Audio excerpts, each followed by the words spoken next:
In recent months, Navidages, a general practitioner specializing in dermatology, has seen a growing number of patients presenting at his clinic in Manchester, UK, with intensely itchy rashes. Their cause is scabies, a highly contagious skin condition caused by the Sarcoptes mite, which can result in these itchy rashes spreading all across the body. I am extremely concerned, chiefly because of the shortage of treatments available, says Idges. Outbreaks tend to occur more so over the winter months, as people tend to spend more time together indoors. The shortage of available treatments compounds this. While scabies is extremely common, affecting approximately 200 million people worldwide, cases across England are spiking far above typical levels. Reports of detailed outbreaks in care homes and university accommodations, particularly in the north of the country. Camilla Hawthorne, chair of the Royal College of GPs, told Wired that weekly incidences per 100,000 for the north of England continued to be well above the national and 5-year average.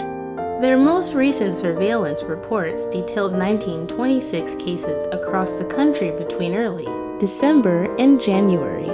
The UK surge of cases is part of a wider, longer trend. Scabies cases have been rising consistently across Europe and around the globe for a decade. Unlike other infectious diseases, this is thought to be a consequence of climate change. But a cocktail of factors: treatment shortages, treatment failure, and the persistent stigma surrounding the disease that prevents some from immediately seeking medical attention. Until the condition is treated, scabies mites can reproduce, burrow, and lay eggs under the skin, causing sores and cycles of itching to continue. The mites can easily be transmitted to others, particularly through skin-to-skin contact during sex.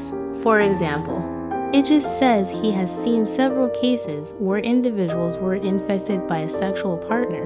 While some of the data on the extent of the current UK outbreak has come from sexual health clinics, the mites can crawl off the human being and onto sofas or bedding, which is partly how outbreaks can be sustained, explains Michael Head, a senior research fellow in global health at the University of Southampton in the UK.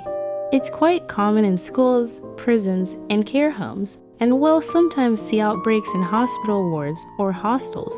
The mite is relatively common, quite hardy, and alas for us, very good at doing its own job. The two main treatments for scabies are permethrin and malathion, skin lotions that need to be rubbed across an infected person's body to kill all the reservoirs of mites and eggs. Traditionally, these treatments have been highly effective, but in recent years there have been growing reports of treatments failing.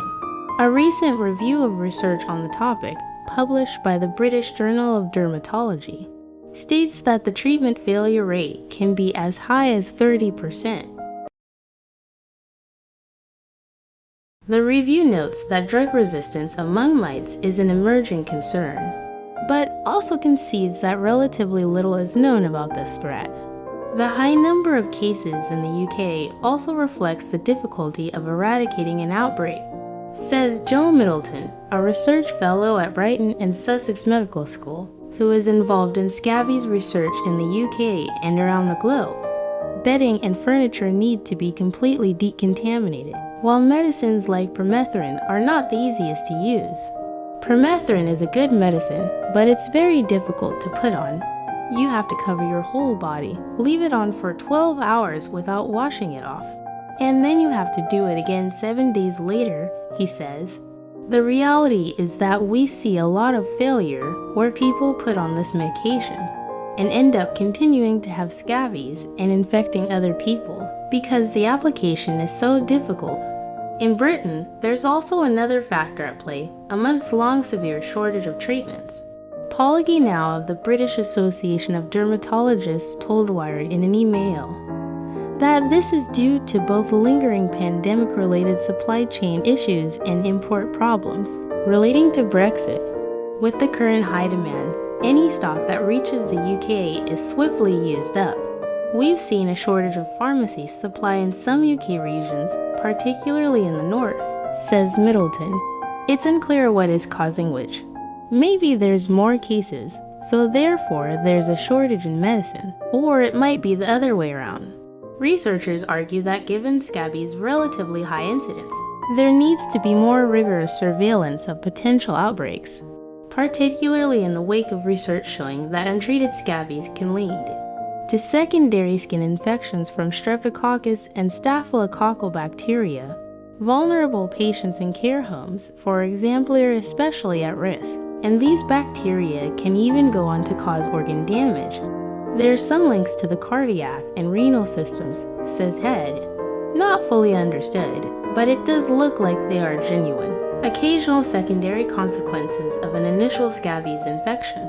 Scabies has long been neglected, perhaps due to the unhelpful stigma surrounding it as a disease of the unwashed. Rates have sometimes been reported as being higher in overcrowded conditions in camps for refugees and asylum seekers, for example. This idea may then be used to blame disadvantaged populations without evidence for spreading the disease. They'll strongly say there is no evidence that any rise in scabies, if it is happening in Europe, is connected to refugees, says Middleton. There's been stuff in the media in the past associating refugees with bringing scabies into a country. But scabies is here, and it's always been here. Where we see outbreaks is predominantly in care homes and among young people in universities. It's what's going on in those places that will explain any rise. This isn't the only piece of misinformation to swirl around the disease. In the global south, scabies is managed effectively through an oral medication, a powerful antiparasitic called ivermectin. Studies have shown that doses of ivermectin are effective at eliminating the disease in 98% of patients. Yet ivermectin is not routinely used to treat scabies in the UK, something that researchers attribute to the repeated false claims regarding its potential uses for treating COVID-19. At one point endorsed by former US President Donald Trump, ivermectin's supposed usefulness against the SARS-CoV-2 virus was never backed up with reliable evidence, and Middleton believes this is sadly now inhibiting its use in conditions where it is proven to work. Some people were claiming that it had efficacy against COVID, he says, to try and control that you had other people describing it as horse paste. Because it acts like a lot of human medicine is also a veterinary drug. That then gave it a kind of bad reputation, but we are hoping it will be used more against scabies. In the meantime, doctors such as Idges are hoping that the current outbreak in the UK can be managed through more effective public health campaigns. People can often be mismanaged, he says.